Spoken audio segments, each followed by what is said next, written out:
నగర్లో జరిగినాయి వాటన్నిటి విషయాలు కూడా మొత్తం కూడా వివరాలన్నీ కూడా తొందరలోనే బయట పెడతాం. దీనికి సంబంధించి మొత్తం కూడా దాని మీద అధ్యయనం జరిగింది. తర్వాత ఇంకొకటి ఏంటంటే అక్కడ ఏసీబీ తర్వాత వీళ్ళందరూ కూడా మొత్తం రెడీ చేస్తూ ఉన్నారు. కథ సిఐడి దాని మీద మొత్తం దర్యాప్తు చేస్తూ ఉన్నది. 100% వీళ్ళ పని అవుతుంది, వాళ్ళకి దగ్గర పడ్డది. ఎందుకంటే విషయం ఏంటంటే ఇష్టం వచ్చినట్టుగా కావాల్సిన అన్ని వాళ్ళ పూర్తి వివరాలు కూడా మేము తొందరలో బయట పెట్టేస్తాం వాటికి సంబంధించి.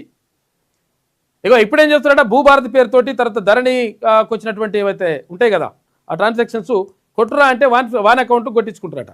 ఎవరు? కంప్యూటర్ ఆపరేటర్లు తర్వాత కొంతమంది కలిసి రెవెన్యూ అధికారులు కలిసి. ఈ పైసలు ఎవరికి పోవాలి? ప్రభుత్వ ఖజానాకు పోవాలి. కానీ వీళ్ళ ఖాతాలలో జమ చేసుకుంటున్నారట. జమ చేసుకొని మోసం చేసిండ్రు అని చెప్పేసి తెలిసింది. ఇంకా చాలా ఉన్నాయి, అవన్నీ కూడా బయటకు రావాలి. 4 ఏళ్ల పాటు ధరణిని ఆడిట్ చేయని ఫలితం 50 కోట్ల రూపాయల స్కామ్కు ఊతం లభించింది. ఇక సాంకేతిక లోపాలను ఆసరాగా చేసుకొని ఇంటర్నెట్ మీ సేవా నిర్వాహకులు డాక్యుమెంట్ రైటర్లు చేతివాటం చూపించారట. ఖజానాకు చేరాల్సినటువంటి రిజిస్ట్రేషన్ ఛార్జీలు సొంత ఖాతాలకు వేసుకున్నారు. దాదాపు 4000 లావాదేవీలపై అనుమానాలు ఉన్నాయంట. ఇందులో 3000కు పైగా ధరణిలోనే జరిగినాయి. జనగామ ఘటనతో రంగంలోకి ఎన్ఐసి వచ్చింది.